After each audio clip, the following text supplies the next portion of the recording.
en cuanto a la terminología actual, lo que se propone es utilizar el término de desórdenes o trastornos venosos pélvicos para englobar a lo que antes se venía considerando como síndromes congestivos pélvicos o los síndromes por compresión como Null, Tracker, Midturner, ya que estos términos por su naturaleza son imprecisas y se superponen, dado de que no consideran la compleja red de anastomosis venosa que se presenta a nivel pélvico.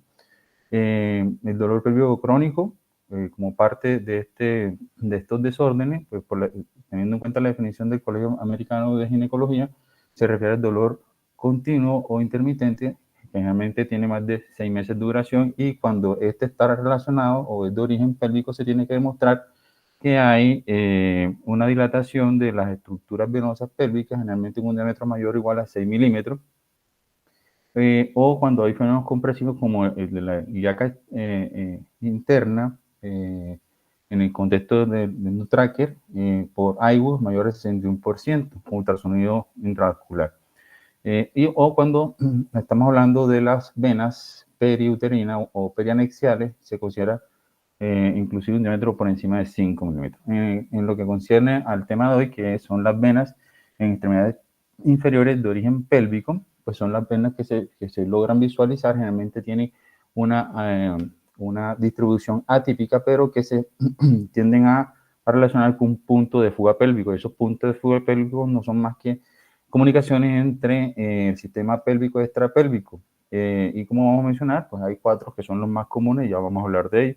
Y la obstrucción de la vena renal, pues es el término que debería utilizarse como el subgrupo de los trastornos venosos pélvicos para hacer referencia al síndrome de pinzamiento o cascanueces, que es el aorto mesentérico.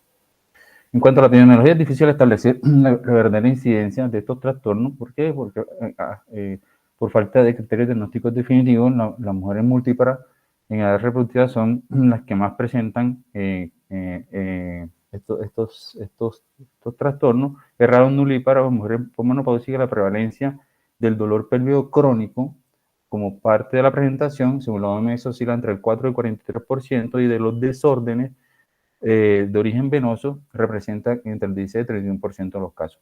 La prevalencia de las venas varicosas de miembros inferiores de origen pélvico entre las mujeres puede ser tan alta como el 16% y puede incluso alcanzar el 25.6% cuando se trata de venas recurrentes.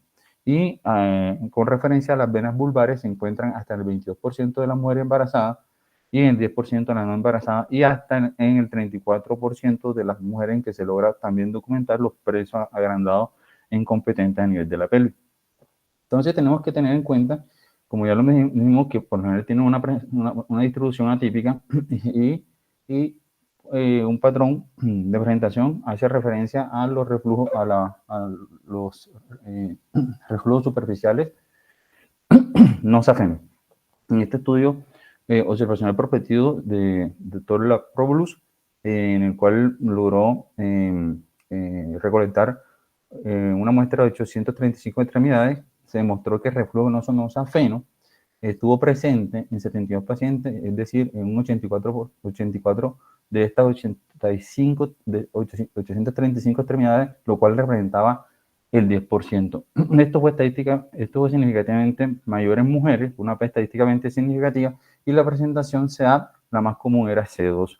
Los síntomas se presentaron hasta en el 80% de los casos, y los más comunes fueron dolor, ardor y picazón.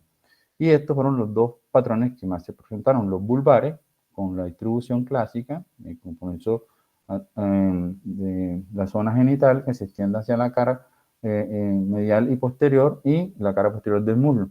Y de este reflujo no safeno se encontró que las venas pélvicas, el reflujo surgía de las venas pélvicas en 29 extremidades, lo que equivalía al 34%, y el 18 provenían de las venas vulvares con este patrón, y 11 provenían de las venas del área glútea, que es este patrón.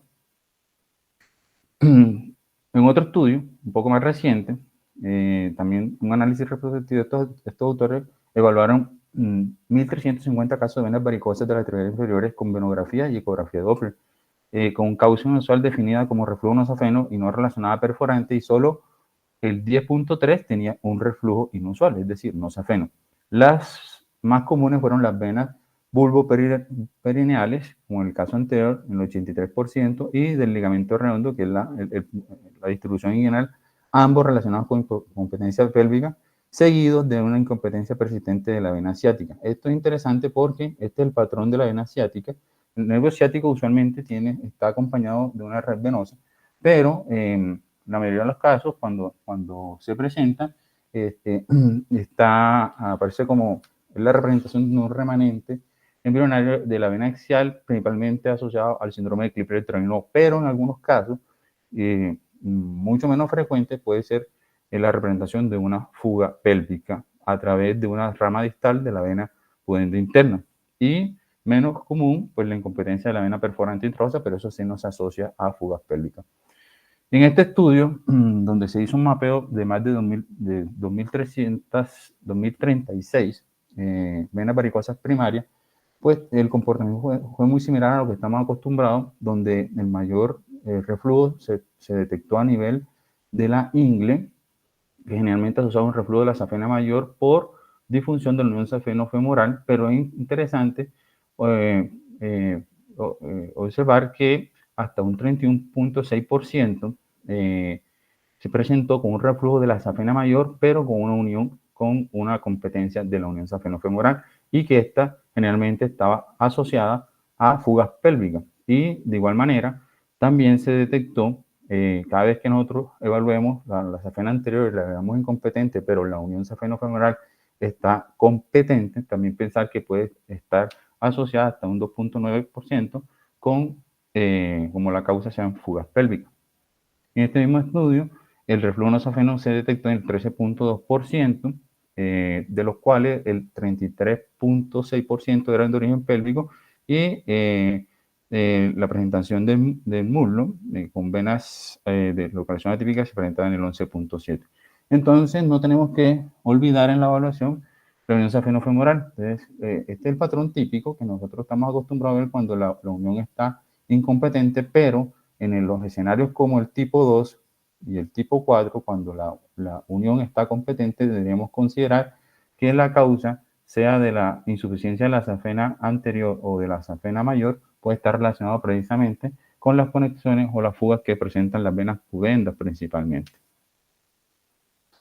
También se han hecho estudios en pacientes que tienen venas o varices recurrentes después de cirugía. En este estudio observacional prospectivo internacional multicéntrico, con un N de 170 pacientes, con casi 200 miembros inferiores, recolectado durante un año, una edad promedio de 55 años, del cual casi el 70% eran mujeres. La mayoría de estos pacientes se han sometido previamente a una intervención quirúrgica antes de ser incluidos en el estudio, y generalmente habían tenido en una intervención el 76% y hasta 2 intervenciones el 21%.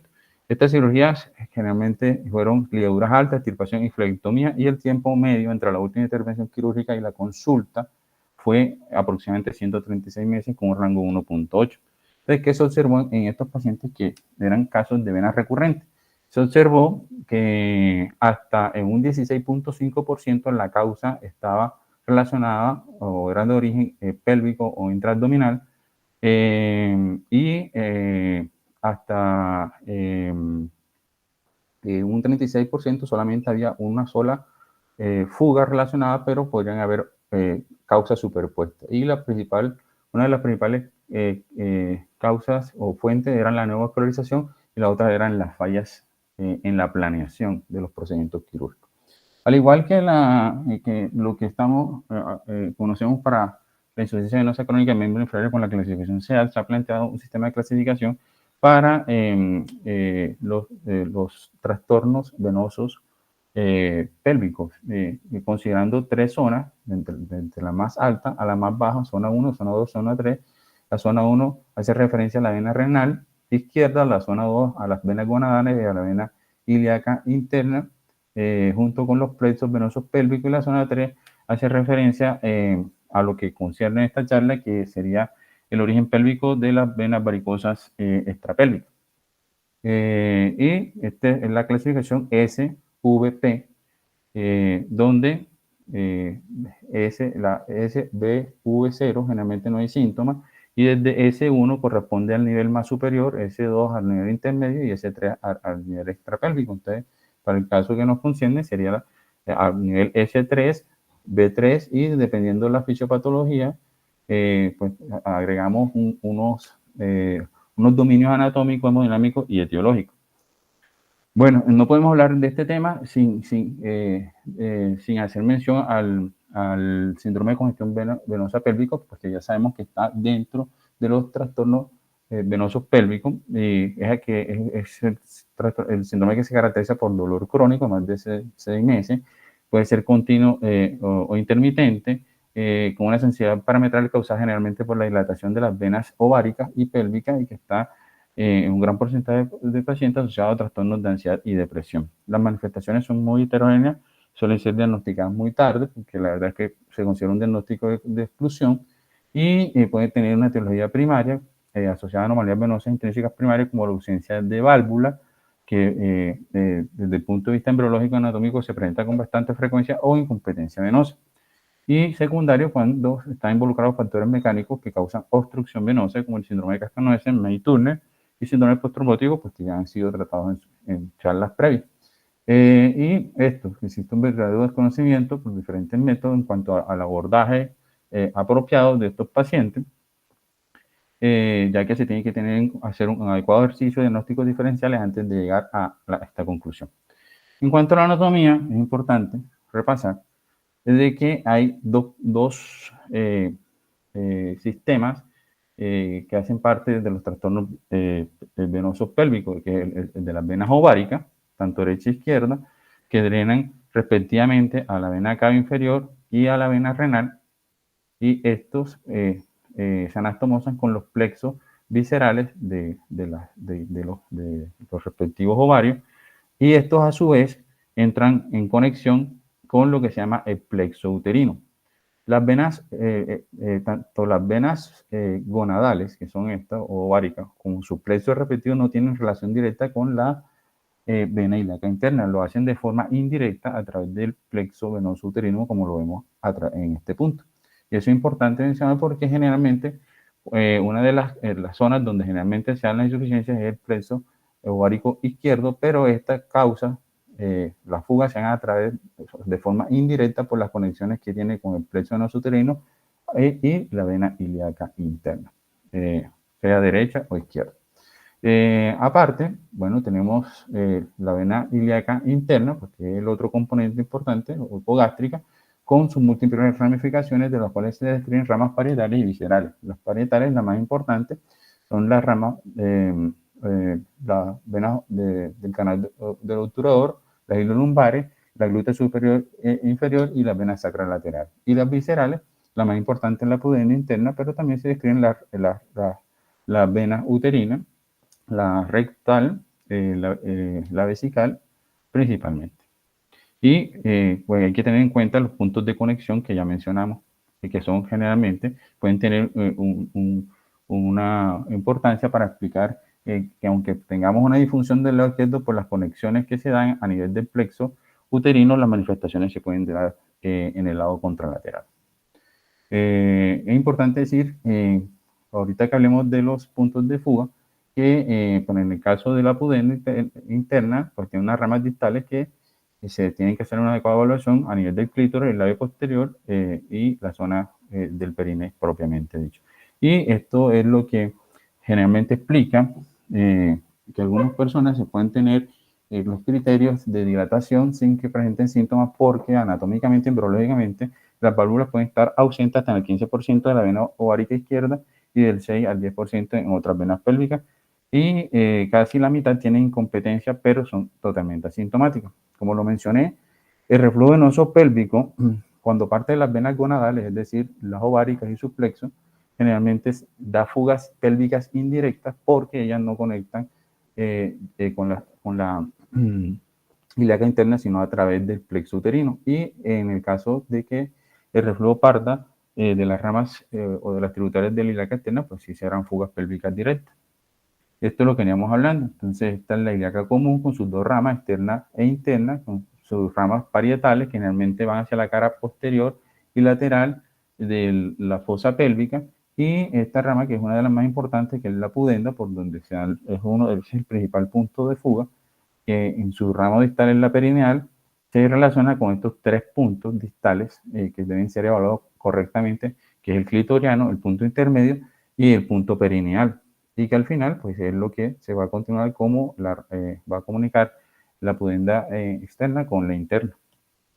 Entonces, tenemos que hacer el esfuerzo para hacer una adecuada correlación fisiopatológica, semiológica y ecográfica, reconociendo los puntos de fuga, que son el punto pudendo, de mayor frecuencia a menor frecuencia, el punto inguinal, el punto glúteo y el punto obturatriz, con sus venas relacionadas, como son la pudenda interna, las venas del ligamento redondo y gonadal, las venas glúteas y la vena obturatriz. Esto es lo que permite, cuando nosotros hacemos una adecuada evaluación de la insuficiencia miembro inferior, el paso siguiente es tratar de buscar estos puntos de fuga, y si sospechamos que podamos estar ante un trastorno venoso pélvico, pues obviamente tendremos que valorar las estructuras venosas dentro de la cavidad abdominal. Estos son los puntos de referencia que nosotros tratamos siempre de buscar cuando hacemos la valoración ecográfica. Estos son los puntos glúteo superior e inferior, el punto de referencia del surco ciático mayor, el punto inguinal, que generalmente está por encima de la unión safenofemoral, y el pubis como referencia, el punto pudendo, que es, hacemos el recorrido desde el punto clitoriano, labio mayor, hasta la parte más baja, que ese sería el punto pudendo o perineal verdadero, y el obturador, que es mucho más raro, que se busca específicamente en la unión safenofemoral, pero justo en el ángulo interno de la unión, cuando vemos recanalización de venas en ese sector. Entonces, así como se ven las varices, pueden tener compromiso de labios menores, pero también compromiso del canal inguinal y de la pared medial del muslo, o incluso compromiso de la safena anterior. Y recordar que cuando nosotros vemos dilataciones varicosas que tienen una proyección hacia la pared abdominal superior, tenemos que recordar que pueden que no estamos frente a fugas pélvicas, sino circulación colateral en el contexto de obstrucciones del sistema venoso profundo, que están buscando vías alternas de drenaje, pero la distribución sería hacia la pared abdominal con dirección superior. Entonces, recordar la fisiopatología no está del todo clara. Se cita que los síntomas están relacionados principalmente a la dilatación, incompetencia y reflujo de las venas ováricas, principalmente manifestada por dolor pélvico crónico, y que esto tiene un componente anatómico y hormonal. El anatómico dado por reflujo de obstrucción hormonal generalmente es por la carga estrogénica, y esto pues se ha demostrado porque cuando se hace una inducción farmacológica o quirúrgica de estado hiperestrogénico, mejoran los pacientes, y cuando se revierte esto, pues aparecen los síntomas. Entonces, tenemos que recordar que de la historia natural nosotros podemos encontrar dilataciones, incluso reflujo, pero no todas las personas presentan síntomas, y esto puede tener un componente genético, una predisposición genética en relación a procesos de sensibilización central o periférica en las vías de dolor, es lo que más se ha citado. En cuanto a la fisiopatología, ya lo dijimos, dos componentes: reflujo, principalmente la vena ovárica, del tronco ilíaco interno o de las venas tributarias de la ilíaca interna, obstrucción de la vena renal izquierda en el nut tracker, o de la común, que es el Mayturner, o de otros segmentos venosos. En cuanto al diagnóstico, se tiene en cuenta la presentación clínica, el examen físico apoyado en las imágenes, pero como lo dije desde un principio, es un diagnóstico de exclusión, donde aparte de las estructuras vasculares que estamos tratando de evaluar con etiologías trombóticas o compresivas externas, se tienen que tener en cuenta etiologías gastrointestinales, ginecológicas, neurológicas, urológicas y musculoesqueléticas. En cuanto a la presentación clínica, ya sabemos que la principal manifestación es el dolor pélvico crónico, que debe tener una duración al menos de 6 meses, sin evidencia de otras causas, generalmente un dolor sordo. Se ha identificado con la mnemotecnia de las 3D, dismenorrea, dispareunia y disuria, de una intensidad variable, unilateral o bilateral, asimétrico, constante o intermitente, y que los agravantes, generalmente en la etapa premenstrual, al caminar, al estar de pie, al hacer esfuerzo o a lo largo del día, y como lo mencioné, se asocia a una alta carga psicológica de ansiedad y también, obviamente, como lo estamos hablando, varices genitales o en extremidades y dolor de cadera. En cuanto a las venas varicosas extrapélvicas, la presentación habitual en la clasificación SEAP es el estadio C2. Generalmente no se asocia a úlcera, es muy raro, pero siempre pueden presentar casos en que sea la única causa asociada a las úlceras, con trayectos muy distales. Y las manifestaciones son dolor, pesadez difuso en extremidades, generalmente relacionados con las fases hormonales. En cuanto a las venas vulvares, pueden asociarse a dispareunia y vulvodynia. Y afortunadamente, cuando están presentes, no se asocian a síntomas pélvicos, ya que la teoría es que la hipertensión venosa ha drenado por estos flujos de pélvico, entonces se transmite desde la pelvis hacia estas venas extrapélvicas, que es donde se conservan los síntomas. El dolor pélvico crónico solamente se presenta en un 7 a 10% de los casos. O sea, podemos tener varices pélvicas con venas extrapélvicas, pero no es común la asociación entre dolor pélvico y varices extrapélvicas. Y los síntomas pélvicos, dijimos que en cuanto al dolor pélvico crónico es lo que según las guías define la conducta de tratamiento, que es lo que vamos a hablar más adelante.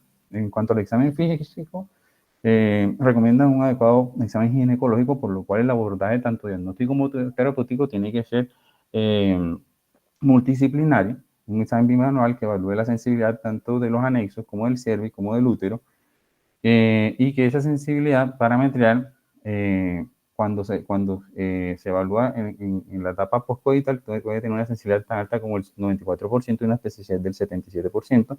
Y lo otro, pues, ya lo es lo que estamos hablando, las varices atípicas asociadas a fugas pélvicas de ubicación no convencional. Y como lo mencioné, hasta un 80% puede haber pueden coincidir las varices genitales y de miembros inferiores. En cuanto a las imágenes, la principal herramienta es la ecografía Doppler. La idea es comenzar con un buen mapeo de las extremidades, buscar los puntos de fuga y, si se sospecha los trastornos venosos, pasar a la cavidad intrapélvica con una ecografía transvaginal, que lo que busca es determinar la relación de los trayectos evidenciados con los callados, las afenas o las perforantes, identificar el origen. Generalmente se recomienda de pie con maniobras de Valsalva, y los criterios es identificar venas pélvicas tortuosas de más de 6 milímetros con un flujo reverso menor a 3 centímetros por segundo. También tienen una alta especificidad que veamos las venas arcuatas dilatadas, que es las que pasan por delante del útero, y cambios poliquísticos ovarios, que es un hallazgo que se describe hasta el 40%. Y cuando se asocia el rendimiento del Doppler frente a la fluorografía, que es el gol estándar, pues se define una sensibilidad y especificidad respectivamente del 83 y el 100%, incluso cuando se toma como referencia el punto de corte de 5 milímetros como diámetro. La guía recomienda entonces que cuando los pacientes presentan venas varicosas sintomáticas, que pueden tener origen pélvico, pues hacer esta evaluación como la acabamos de decir. Y precisamente cuando sospechamos que el origen puede ser intrapélvico, tenemos que avanzar hasta la evaluación intracavitaria por las ventanas transvaginal y transabdominal. En cuanto al Venotac, tiene un adecuado rendimiento. Generalmente se define que se tienen que observar al menos 4 venas tortuosas parauterinas, que varía de calibre, pero realmente se considera el punto de corte para parauterina de 4 milímetros y de 8 milímetros para las ováricas portales. En cuanto a la venorresonancia, tiene una concordancia con la fluorografía que alcanza el 96% para la anatomía venosa y un 70% para el grado de congestión venosa, con sensibilidades que alcanzan hasta el 100% para la vena ilíaca interna, y la especificidad que va entre el 38 y el 67%. Y la mayor utilidad es para los síndromes compresivos. En cuanto a la fluorografía por catéter, decimos que es el gol estándar, solo debe realizarse si se va a definir una intervención del paciente específicamente en el territorio intrapélvico, y permite adecuadamente la evaluación de todas estas estructuras. Y hasta el 80% de las mujeres premenopáusicas sometidas a venografía tienen varices pélvicas y esta venosa, y como ya dijimos, pueden ser asintomáticas. Entonces, todas estas ayudas diagnósticas ofrecen información sobre los diagnósticos diferenciales que pueden tener etiologías obstructivas o compresivas, como ya lo mencionamos. El AIBU, el principal papel que juega es para el diagnóstico de los síndromes compresivos a nivel de la vena ilíaca común, que ya se ha hablado, como el síndrome de Medy-Turner, y esta es la imagen que se presenta un poco ovalada previo al manejo con el stent. Generalmente los criterios que debe tener una compresión mayor al 61% y se tiene que hacer pues bajo unos protocolos específicos. Entonces, el protocolo de investigación pélvica más completo que encontré incluye lo primero, el mapeo de las extremidades y los puntos de fuga. Si partiendo de esto se sospecha que estamos ante un trastorno venoso, pasamos a la cavidad, el ultrasonido transabdominal y después al ultrasonido transvascular, pues cada uno aporta un componente específico. En el caso del transabdominal nos permite ver principalmente las venas renales y las ilíacas, y en el caso del transvaginal, pues estructuras parauterinas que hacen parte de los criterios diagnósticos. Y la forma rápida o un protocolo es irnos rápidamente a la vena renal y describir sus diámetros y las velocidades. En la vena gonadal, tanto izquierda como derecha, definir si hay reflujo. Después irnos a la vena ilíaca común y definimos sus diámetros, también las velocidades para definir si hay puntos de obstrucción o compresión extrínseca. Y por último, las venas pélvicas varicosas o anexiales parauterinas o transuterinas. En cuanto al ultrasonido, esta es la forma correcta. Este es el punto perineal que se ubica siguiendo desde el clítoris, punto intermedio, y el punto en el que se unen los 3/4 con el último cuarto sería el punto perineal, y ahí buscamos precisamente los puntos de fuga con maniobras compresivas o de Valsalva. El punto inguinal, que la referencia es ubicar el pubis, la unión safenofemoral, y un poquito por encima de la unión safenofemoral está el punto inguinal. Otra forma es ubicarlo el transductor de forma transversa e inclinarlo hacia la parte superior, y ahí vamos a ver una apariencia convexa, también varices en el canal inguinal, y los puntos de fuga es precisamente en esa zona. El punto glúteo, hay uno superior y uno inferior, como ya dijimos, la referencia es el surco ciático, y tenemos que detectar las dilataciones varicosas pues, con los puntos específicos de fuga en esa región. Y por último, el punto obturador, que es el menos frecuente, pero la referencia para ubicarlo es la unión safeno-femoral, y justo en el ángulo, si vemos recanalizaciones o venas recanalizadas en este punto, el punto está ubicado aquí, que es el punto obturador. Por la ventana transabdominal, lo que estamos buscando es precisamente las venas gonadales o varica izquierda, que va a la vena renal, y la derecha en un sentido longitudinal, específicamente definiendo la dirección del flujo, y un poquito hacia la cavidad pélvica, pues vamos a ver las venas anexiales o parauterinas, y con alta especificidad las que atraviesan el útero. Y las transvaginales, pues ya vamos a ver con mucho más detalle precisamente las venas perianexiales.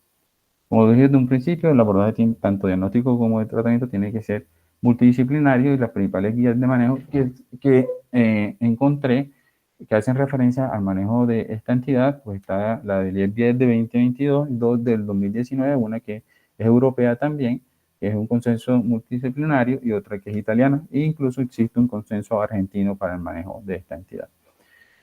Todos coinciden en que cuando nosotros nos enfrentamos a pacientes con venas varicosas de origen pélvico sin síntomas pélvicos, el ofrecer la embolización de las venas pélvicas realmente no está indicado. Y para este grupo de pacientes sin síntomas pélvicos, lo que se recomienda con un bajo nivel de evidencia, porque vamos a ver de dónde proviene esta experiencia, es avanzar con procedimientos locales de estas venas, específicamente sellando los puntos de escape, es lo que tiene que ser considerado, con técnicas ablativas locales que incluyen radiofrecuencia o esclerospuma. Y para los pacientes que tienen venas varicosas de las extremidades o vulvares, pero que tienen un origen pélvico, entonces en estos casos la propuesta es hacer la embolización de las venas pélvicas, siempre y cuando esté sintomático, incluso secuencial. Es decir, primero la embolización pélvica y posterior avanzar hacia los puntos de fuga y las manifestaciones de varices en las extremidades, como vamos a ver. Entonces, siempre que tenemos pacientes con varices en extremidades o vulvares de origen pélvico sin síntomas pélvicos, estos representan, como ya mencionamos, el 90%. Y en esto se recomienda proceder con la conducta de bottom-up o ascendente o hacia arriba. Entonces se recomiendan procedimientos locales que incluyen escleroterapia con espuma guiada por ultrasonido, ligadura quirúrgica o miniflectomía, precisamente de esas venas atípicas. Y cuando pues se asocia a reflujo safeno, pues también con técnicas ablativas sobre estas estructuras tronculares. Las ventajas que es sencillo, evita exposición a la radiación y a medio de contraste ambulatorio y puede repetirse. Y solo en el escenario donde el tratamiento falla y las venas varicosas vulvares de las extremidades reaparecen rápidamente o el paciente desarrolla síntomas pélvicos, se debería considerar solo en estos escenarios el manejo de las venas pélvicas. Lo que respalda este tipo de manejo, la evidencia científica, realmente no hay estudios clínicos aleatorizados ni estudios prospectivos que comparen las estrategias de tratamiento y se limita a series de casos, generalmente de un solo centro. Estas pequeñas series no han demostrado una mejoría significativa de las venas varicosas tras la embolización venosa pélvica o la colocación de stent. Entonces, pero esto en el escenario en que no hayan síntomas pélvicos. Partimos de este estudio un poco antiguo del año 96, en que se evaluaba el tratamiento de las varices vulvares a través de la inyección de escleroterapia y el uso de suspensores. Esto es una serie de casos de 7 pacientes nada más, 3 premenstruales y 4 posparto, con edades entre 32 y 43 años. Las varices vulvares sintomáticas, el tetradesilsulfato, el 1%, un cc con jugo de 30 G y en promedio 6 aplicaciones secuenciales, seguido inmediatamente con compresión inmediata con soporte pélvico elástico, generalmente por 2 a 4 semanas. El seguimiento 2 semanas, luego esporádicamente por 2 años. Los resultados que mostraron la mejoría de los síntomas se produjo en el plazo de una semana, o sea, muy rápido. La fibrosis y la atrofia de las varices generalmente se observa en forma más tardía, entre las 8 y 12 semanas, y ningún paciente experimentó complicaciones como alergia, observación o pigmentación, y el seguimiento a largo plazo, entre 6, 12 y 24 meses, después de la fibrosis, no mostró ninguna recurrencia. Este, que es un poco más reciente, en 2008, evaluó precisamente el diagnóstico y tratamiento de formas varicosas atípicas relacionado con venas pélvicas, pero asintomáticas. En este estudio retrospectivo con N59, venas varicosas atípicas de origen pélvico, tenían principalmente eran suprapúbicas, vulvares, perineales y glúteas en su respectivo orden. La intervención fue la administración repetida de esclerosante a dosis mínima y se tuvieron resultados excelentes en el 32.6%, bueno en el 46%, es decir, que entre estos dos casi suman el 80%, el 70%, y satisfactorio en el casi 20% e insatisfactorio solo en el 2.2% de los pacientes. Y esta era más o menos la técnica con esclerospuma. Se ubicaba en este caso, eran venas varicosas en el punto intermedio, acá está el clitoral intermedio y el perineal. Estos son puntos de fuga del pudendos, y si era el antes y el después, tanto de las vulvares como las venas en la cara interna del muslo. Y también podemos ver los resultados del pre y post, incluso con localizaciones glúteas. Y este estudio retrospectivo para el manejo de las varices vulvares incluyó 101 pacientes con una edad promedio de casi 30 años. Un estudio ruso dividió ese N de pacientes en dos grupos. Pacientes con venas varicosas de vulvares y pélvicas y asintomáticas pélvicas, y había un grupo que estaba embarazada. Es interesante esto, y era el grupo 2, que eran pacientes con embarazo entre las 11 y las 38 semanas con varices vulvares. El periodo total de seguimiento fue 8 años y las intervenciones para el grupo 1 incluyeron resección ovárica izquierda, resección bilateral ovárica, embolización endovascular, a cada una de estas intervenciones se asoció de forma secuencial la flebectomía de periné, o de forma aislada a 32 pacientes se le ofrecieron flebectomía aislada de periné y a dosis de escleroterapia. Entonces se pudieron comparar los desenlaces de todo. En el grupo 2 fue un tratamiento médico conservador con venoactivo con la fracción purificada de minesperidina, que se ha demostrado que es segura a partir del segundo trimestre con una dosis de 1000 miligramos al día a todos. Entonces, en el grupo donde hubo intervenciones quirúrgicas que reportaron 49 pacientes, no hubo complicaciones después de la cirugía, se hizo una buena cicatrización, tampoco empeoramiento de los signos específicos, y en el periodo de seguimiento, que se extendió hasta 8 años, no hubo recurrencia en ninguno de los pacientes que tenían varices vulvares. En este caso, las vulvares específicas eran 32 pacientes. En el grupo 1, los pacientes que le ofrecieron escleroterapia, que fueron 12 pacientes, no hubo complicaciones en cuanto a trombosis de las venas pélvicas, embolia pulmonar ni reacciones alérgicas durante el primer año de seguimiento. Se observó un efecto terapéutico sostenido en 10 pacientes y recidiva en 2, y esto estuvo principalmente en relación a que se embarazaron al poco tiempo de la escleroterapia. Estos fueron los desenlaces en el grupo de la escleroterapia. Y en el grupo 2, que fue el grupo de embarazadas, cuando se dio un manejo conservador que incluía el uso de mm, eh, los panties de compresión y el uso de la dioxina antes y después del tratamiento, nosotros podemos ver cómo los pacientes mejoraban significativamente los síntomas, pero no los abolía por completo. Y siempre ha habido controversia hacia los pacientes con varices vulvares o extremidades sin síntomas pélvicos se beneficiaban precisamente de la embolización de las venas pélvicas, específicamente de las ováricas, cuando se evaluaban pacientes con varices primarias o recurrentes en las extremidades inferiores y vulvares. En este estudio observacional retrospectivo, que es uno de los más importantes y es el que se basa en las recomendaciones, tuvo un N de 43 mujeres vistas previamente en una consulta ambulatoria de flebología con presentación de venas en las extremidades inferiores y en quienes se sospechaba una insuficiencia ovárica. El diagnóstico preparatorio se hizo a través de criterios clínicos de ultrasonido y todas fueron llevadas a flebografía diagnóstica y terapéutica entre los años 2005 y 2008.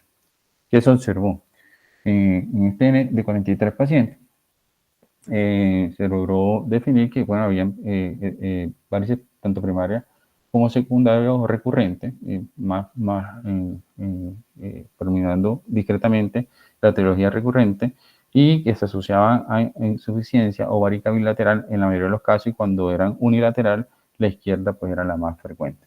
Aparte de eso, la localización de esas varices primarias tenía relación simultánea en vulva y en pierna, o solamente en pierna en la mayoría de los casos.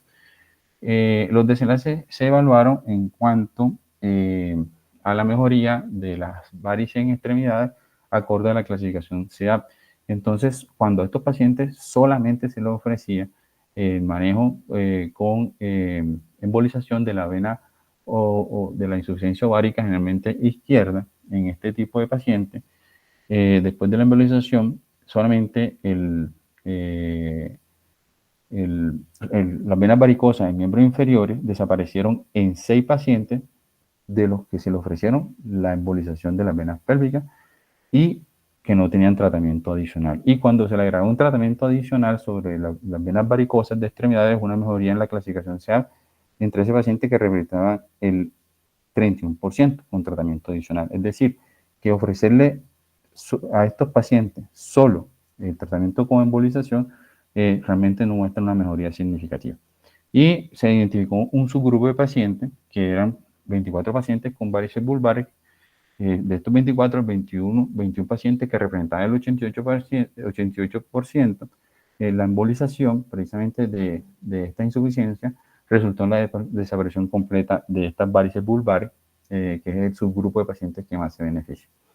Pero en contraposición a esto, y el año pasado, aparece este estudio observacional respectivo en el cual, ellos se hacen la pregunta que si los pacientes con, enfermedad varicosa recurrente se pueden beneficiar de un tratamiento secuencial en comparación con aquellos pacientes que no han recibido intervenciones previas. Entonces, en este estudio de observación retrospectivo, se incluyeron pacientes con enfermedad venosa pélvica que se sometieron a diagnóstico y tratamiento en una clínica de flebología ambulatoria en el periodo de 2020 a 2023. En total se detectaron un registro de 503 pacientes, de los cuales la tercera parte, un poquito más de la tercera parte, 188 pacientes que representaban el 37.2, correspondían a enfermedad venosa recurrente y por lo tanto ya habían recibido algún tratamiento para esto, cirugía, termoablación, escleroterapia. Lo que se propuso en estos pacientes, tanto con venas nativas como recurrentes, es ofrecer embolización con coils más escleroespuma tras catéter para no solamente alcanzar las venas gonadales, sino las extensiones más distales y aparte, posteriormente, hacer tratamiento de insuficiencia venosa superficial en el compartimiento de la extremidad inferior con termoablación o con otras técnicas como la esclerospuma o la miniflerectomía. Entonces se evaluó la seguridad y los resultados a corto plazo de la embolización de las venas pélvicas mediante encuesta de cambio en la intensidad por escala visual análoga. Además se evaluó el impacto del tratamiento previo en la pierna en cuanto a seguridad y eficacia cuando se analizaron los procedimientos de embolización aislada o con tratamiento secuencial. Entonces, lo más importante fue la evaluación del cambio de los síntomas cuando se evaluaba la embolización aislada, que en este caso era casi la tercera parte de los pacientes, representados principalmente por venas intactas y en menor proporción por varices recurrentes. Se logró, si bien los pacientes tenían una mejoría significativa, que alcanzaba casi el 60%, hubo un grupo que no presentaba mejoría y el mayor beneficio se daba con el tratamiento secuencial cuando hacían embolización de las venas pélvicas insuficientes con el tratamiento del compartimiento de las extremidades. Y esto es supremamente importante, porque es lo que podría cambiar el algoritmo de manejo. Eso en cuanto a los síntomas abdominales y pélvicos. En cuanto a las extremidades, de los síntomas de las extremidades, podemos ver que si bien había mejoría en los síntomas, había un porcentaje significativo de casi el 50% que no mejoraban con el embolismo aislado, y cuando se hacía la terapia secuencial, es decir, compartimiento intraabdominal y extremidades, había una mejoría de moderada a significativa en la mayoría de los pacientes. Y igual, en cuanto a los cambios cosméticos, los porcentajes de mejoría están precisamente a cargo de los mejores resultados se observaban en la terapia secuencial. Y esto en forma gráfica pues es lo que se observa acá. En cuanto a la mejoría de los síntomas, si bien había mejoría con la embolización pélvica aislada, la terapia secuencial fue la que mostró estadísticamente la mayor mejoría. Igual esto se vio con los cambios visuales en cuanto al ámbito cosmético. Por último, cuando nos enfrentamos al escenario de las varices de origen pélvico con síntomas pélvicos, esto afortunadamente, como ya lo dijimos, representa menos del 10%, y esto se sugiere a la terapia top-down, que es hacia abajo, es decir, comenzando precisamente con la embolización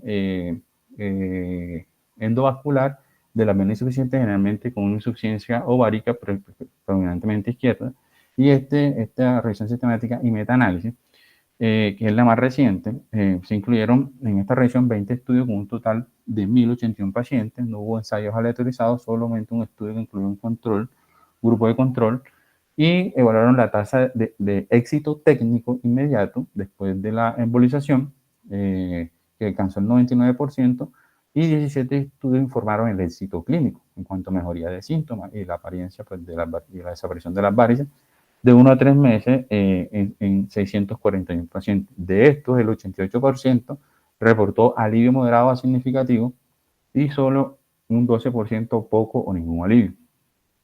De 17 estudios también informaron resultados a largo plazo que oscilaron entre 7.3 meses a 5 años, y en el seguimiento tardío, el 86.6% seguía reportando alivio de síntomas muy similar a la fase aguda y un poquito mayor, 13.6, experimentó poco o ningún alivio. En cuanto a las complicaciones del procedimiento endovascular, son inusuales, las tasas van de 2 al 8%, infección 1%, inversión de COVID de 1 hasta el 3%, las alergias son a medio de contracción muy raras y más que todo están asociadas a los sitios de punción. Las tardías, que generalmente están asociadas a recurrencia, es mayor cuando se trata solamente del compartimento intrapélvico y no de forma secuencial los miembros inferiores. En cuanto a la efectividad ya por último, es mencionar esto, que es la efectividad del tratamiento médico conservador con las fracciones flavonoides purificadas micronizadas. En este estudio, que no incluyó embarazadas, se identificaron 61 pacientes ambulatorios que tenían tanto dolor pélvico y extremidades y se dividieron en dos grupos. Grupo 1 con 35 pacientes y grupo 2 con 30 pacientes. El esquema de tratamiento variaba la dosis 1000 miligramos al día durante 2 meses si la escala visual análoga era menor de 5 en cuanto a dolor o una mayor dosis durante el primer mes, reduciendo la dosis en el siguiente mes para la escala visual análoga mayor de 5. Entonces, la idea era evaluar la eficacia y la seguridad de este medicamento y a todos los pacientes se realizó control imagenológico con diferentes técnicas de imagen.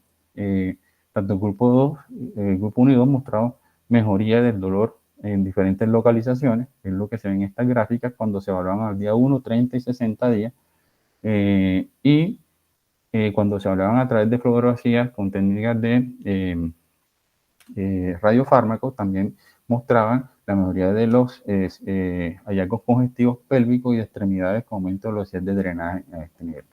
Entonces, estos son los algoritmos que finalmente se proponen, y es que cuando nosotros tenemos varices en extremidades de origen pélvico, es ver si el paciente pues tiene un trastorno venoso, un desorden o trastorno venoso pélvico, y esto ya les decimos que es de exclusión. Se tienen que apoyar con estudios de imágenes, ultrasonido de miembros inferiores, puntos de fuga, transvaginal y transabdominal. Y el escenario de tratamiento se divide en pacientes embarazadas, no embarazadas. Las embarazadas, tratamiento conservador con las terapias compresivas con eh, eh, interiores de sostén, y como ya dijimos, también es seguro utilizar la fracción flavonoide a partir de la 11 semana. Y las no embarazadas, pues decimos, si solamente son varices sin síntomas pélvicos, el tratamiento es local, es decir, ascendente, y si hay síntomas pélvicos, lo que se recomienda es la embolización pélvica, pero aquí, acorde al resultado del estudio que mostré, se tendría que considerar el tratamiento secuencial, que es lo que podría cambiar si se llega a hacer estudios que muestren resultados similares. Esto es básicamente lo mismo.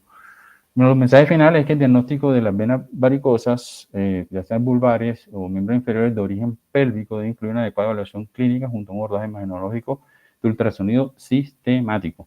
Y el manejo debe individualizarse basándose principalmente en la presencia de síntomas pélvicos de origen venoso confirmados en cada paciente. Y las técnicas ascendentes podrían considerarse como un enfoque terapéutico inicial para evitar tratamientos innecesarios y más invasivos como la embolización de las venas. Eso es todo. Muy bien, Mauricio. ¿Me escuchan? Sí, señor. Me parece que estuvo muy completa la revisión. Eh, el primer punto que yo creo que hay que hacer énfasis aquí es que hay que diferenciar entre unas varices pélvicas asintomáticas, que es la mayoría de los casos, ya sea que tengan o no escape a miembros inferiores, porque muchas veces que el paciente le hicieron una tomografía por cualquier cosa, por un problema del hígado o de otra cosa, y se unas varices pélvicas, ¿cierto?, Sí, señor. asintomáticas, o aquellas varices pélvicas que uno ve, de las que estamos hablando hoy, que son las que tienen escape a miembros inferiores, versus un síndrome de congestión venosa pélvica abdominal, que es otra cosa completamente diferente, ¿cierto? Entonces, hay que tener claro que la forma de presentación más común de las varices pélvicas es asintomáticas.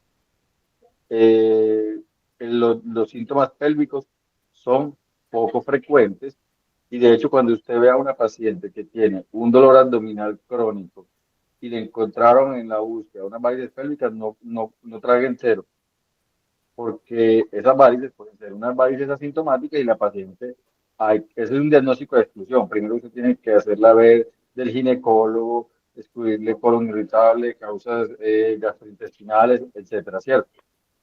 Eso, entonces, eso del síndrome de congestión venosa pélvica, yo diría que es un seminario aparte, es una entidad poco frecuente, es un diagnóstico de descarte que si bien se presenta, no es muy frecuente, pero se diagnostica con la parte anatómica y luego de haber descartado todos los temas funcionales y de otros órganos e incluso causas psiquiátricas de dolor abdominal.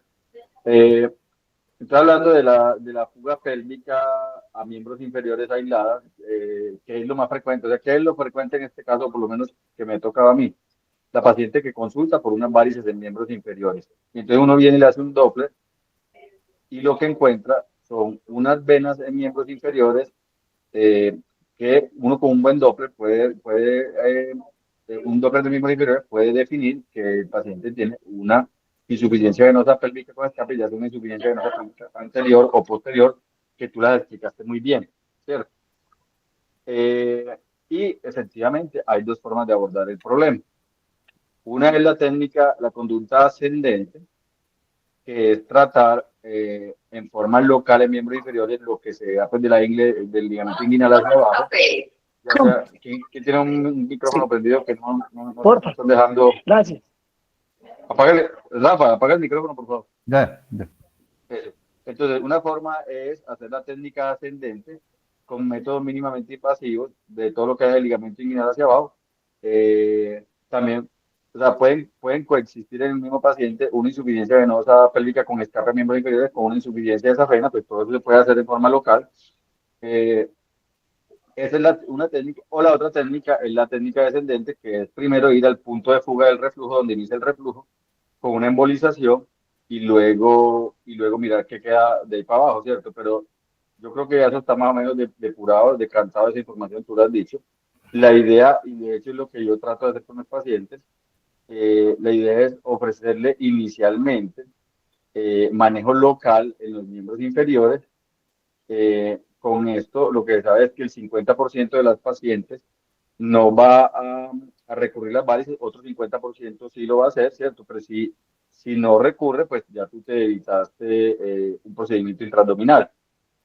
Si a pesar de haberle hecho un tratamiento adecuado en el tiempo, el reflujo, las varices, el escape reaparece, pues entonces en ese caso hay que reenfocar el caso y me parece supremamente interesante la propuesta que tú haces de hacer un tratamiento secuencial, haciendo una embolización endovascular de las venas insuficientes de origen pélvica, más otra vez un tratamiento local de las varices que hayan reaparecido, ¿cierto? Sí, Hay un señor. tema aquí que me parece supremamente importante mencionar y es la eficacia de esas embolizaciones pélvicas, porque está escrito en la literatura y es lo que uno ve que muchas veces a la paciente la llevan a una embolización eh, y o no mejora lo que uno espera o mejora temporalmente, pero con el paso del tiempo vuelve y reaparece la insuficiencia venosa pélvica. O sea que a mí me parece pues que la eficacia de estos temas de embolización de venas pélvicas no es lo que a uno le gustaría que fuera, ¿cierto?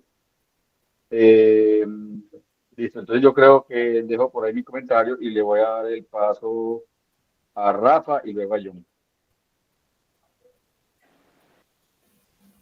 Hugo, buenos días. Yo creo que la presentación de Mauricio fue muy completa y yo creo que fue muy conciso con lo que la manera como abordamos esto.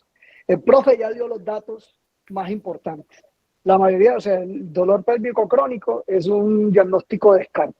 Eso siempre lo tenemos que tener en cuenta, porque muchas veces nos llegan esos pacientes directos a nosotros y esos pacientes tienen que pasar por ginecología primero. Y he visto muchos pacientes que los intervienen con dolores que son de otra cosa, siguen con el dolor y después incluso vienen por complicaciones de la embolización. O incluso algunos refieren que le duele el dolor, entonces que le duele más. Entonces eso hay que cogerlo con pinza. Otra cosa muy importante que digo, profe, es que sí, nosotros los que hacemos Doppler vemos la mayoría de la fuga pélvica que vemos es completamente asintomática y tiene más implicaciones estéticas que otra cosa. Para lo que también, pues, dependiendo de los requerimientos de los pacientes, ya hay diferentes técnicas mínimamente invasivas que se pueden ofrecer para darle un grado de satisfacción. Pero sí en casos muy, digamos que no tan frecuentes, pero que sí lo vemos, es que a veces esas fugas pélvicas son tan importantes que pueden llegar a producir cambios importantes relacionados con insuficiencia venosa a los miembros inferiores, lipodermosclerosis, incluso he visto pacientes con úlceras relacionadas específicamente con fugas pélvicas. Entonces, no, yo creo que en ese caso tú hablaste muy bien del orden que tenemos que tener para eso. Importante, pues, resaltar lo que el profe bien dijo, recordar que el diagnóstico de dolor pélvico crónico es asintomático. ¿Por qué lo menciono? Aunque estamos en un tema diferente, porque eso nos define mucho de cómo vamos a abordar y cómo hacerle el manejo. Y Mauro también lo dijo muy claro, y es que justo los pacientes que tienen más fuga hacia las piernas tienen menos dolor pélvico crónico. Entonces, siempre tener en cuenta esos datos para definir la conducta de los pacientes. El profe John tiene la mano levantada. Sí, buenos días. Hola, profe, buenos días. Me gusta escucharlo. Bueno, Mauricio, felicitaciones por la charla. Me gustó mucho porque es como de las primeras charlas que he visto yo, pues, aquí en medicina vascular de insuficiencia venosa pélvica sin hablar mucho de la congestión venosa pélvica, pues, completamente de acuerdo con lo que dicen Juan Carlos y Rafa, pero enfocándolo más como a las manifestaciones de los miembros inferiores, que es relativamente frecuente.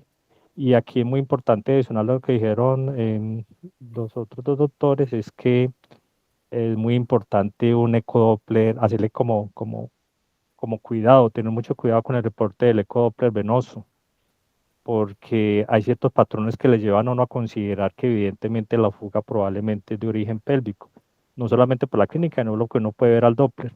De tal forma que ustedes saben pues que la mayoría de los reflujos de safena, la mayoría que uno ve viene desde la unión safenofemoral y ahí no hay pues con toda seguridad con el tratamiento con cualquier método quirúrgico o endovascular pues la mejoría va a ser evidente y la recidiva casi nunca se va a dar.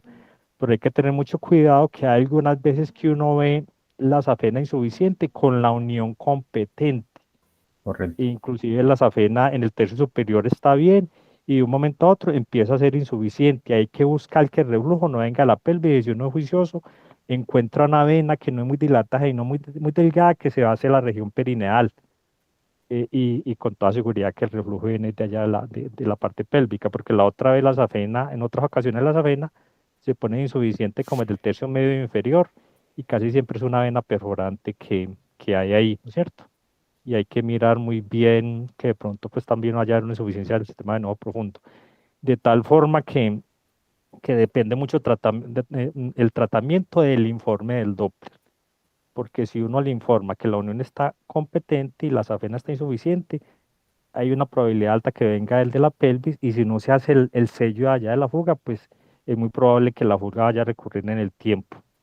Otras veces uno también ve que la safena sale bien de la unión safenofemoral y hay como una dilatación de esa válvula que conecta la safena anterior a la desembocadura de la safena de mayor antes de la unión safenofemoral.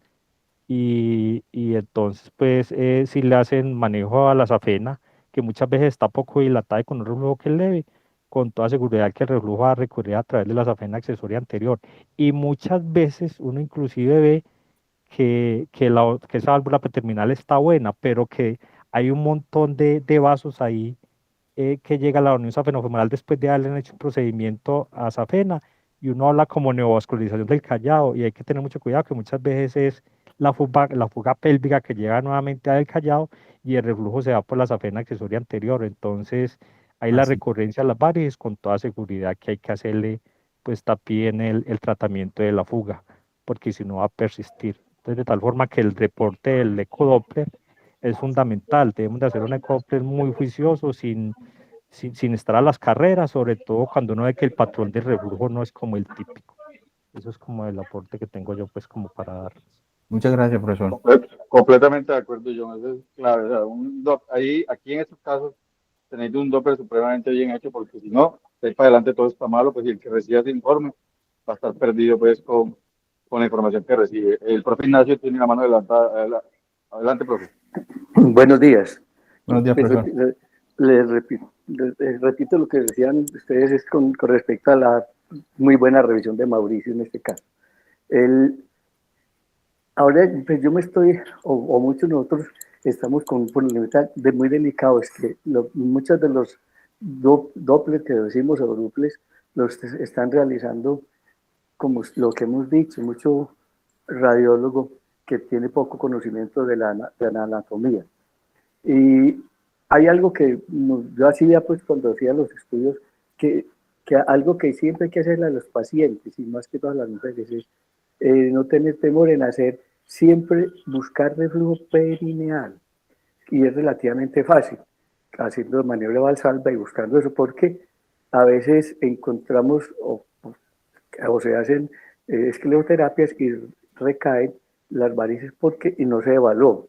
Y otro sitio en el pliegue glúteo, también por ese lado encontramos, yo encontraba con relativa frecuencia, reflujo cuando el paciente hacía la maniobra de Valsalva.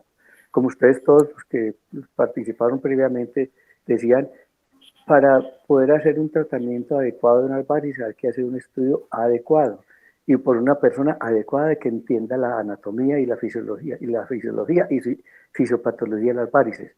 Y yo me estoy encontrando, como yo ya no hago estudios vasculares de hace unos mesecitos, que no yo le mando yo a los de confianza que tengo yo, que son a todos mis alumnos y colegas, pero a veces quedan, no sé por qué, se van para otros lados y llegan con unos estudios que yo creo que para poder hacer un tratamiento adecuado de las varices hay que tener un estudio adecuado y por persona adecuada.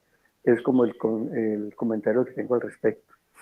Totalmente de acuerdo, muchas gracias. Profe, doctor Arieta, tenemos un invitado, doctor Juan Carlos Gómez, cirujano vascular, que quiere... Bueno, adelante, claro que sí. Profe Gómez. Hola, buenos días, ¿cómo están? ¿Me escuchan?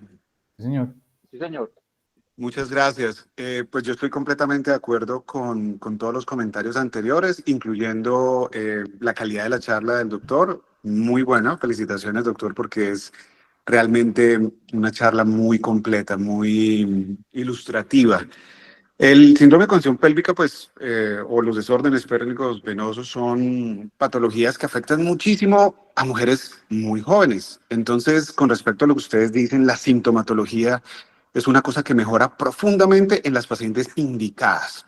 Yo creo que uno empieza a darse cuenta con el tiempo, cuando ve a los pacientes antes, en el tratamiento y después del tratamiento, que definitivamente no todas las pacientes necesitan hacerse tratamiento, que no todos los pacientes están indicados, pues el tratamiento mínimamente invasivo de embolización y que las pacientes que mejoran son las pacientes que se seleccionaron mejor para el tratamiento de embolización.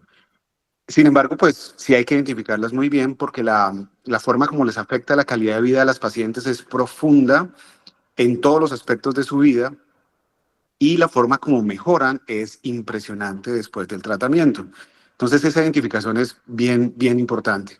Las pacientes que salieron de la edad fértil y ya tienen pues más edad, usualmente consultan por esa recidiva o la presencia de varices en miembros inferiores, que precisamente está relacionada por las fugas pélvicas. La fuga más frecuente que nosotros vemos en la flebografía es la fuga pudenda.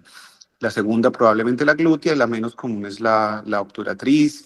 Las inguinales son muy frecuentes y se ven pues vulvares. Esas varices se identifican con mucha facilidad por las propias pacientes, pero no al examen físico. Entonces muchos médicos que nos remiten las pacientes nos las remiten por solamente las imágenes y la mayor parte de las pacientes que recibimos estamos recibiéndolas por ginecólogos que fallaron en el tratamiento de dolor pélvico crónico, pero no estamos recibiendo pacientes directamente de los médicos que están examinando, médicos diferentes, por supuesto, a vasculares, que están examinando a los pacientes mal y que no están teniendo en cuenta los síntomas por los cuales las pacientes alcanzan a durar meses con dolor pélvico pues crónico sin recibir la ayuda adecuada. Todavía hace falta mucho del conocimiento de la enfermedad, entonces yo creo que la invitación de todos es a que el médico general, el especialista que no es vascular, identifique los signos, los síntomas y oriente a los pacientes a recibir un muy buen Doppler, que es el estudio ideal que he hecho, como dicen ustedes, por las personas indicadas, es fantástico. Yo me frustro profundamente cuando llegan pacientes, como ustedes lo han dicho, con Doppler que no me sirven. Con un estudio, llegan con un estudio que no dice nada. Entonces, felicitaciones, doctor, por esto. Espero que pues mi aporte les sirva y si tienen alguna pregunta desde el punto de vista de nosotros, pues aquí estoy para responderles. Muchas gracias. Yo agregaría un tip semiológico que nos hacía énfasis el profe Ignacio. Recuerdo mucho que cuando uno sospeche que la paciente puede tener un reflujo pélvico, que generalmente son pacientes multíparas, preguntarle si durante el embarazo le salieron varices vulvares, así ya no las tenga. Porque una paciente que tuvo varices vulvares durante el embarazo es una paciente que tiene con altísima probabilidad una insuficiencia venosa pélvica. Entonces, Mauricio, para que tengas presente esos tipsitos, cuando tú veas un reflujo que no te convence, como que esto de dónde viene, no parece esa pena hacerle esa pregunta, sobre todo si la paciente tiene hijos, que si durante el embarazo, así no las tenga ya, tuvo varices vulvares. Listo, Y profe. eso le ayuda a uno mucho, porque si te dice que sí, ya sabes que de dónde viene el Perfecto. tema y dónde tienes que empezar a buscar. Muchas gracias.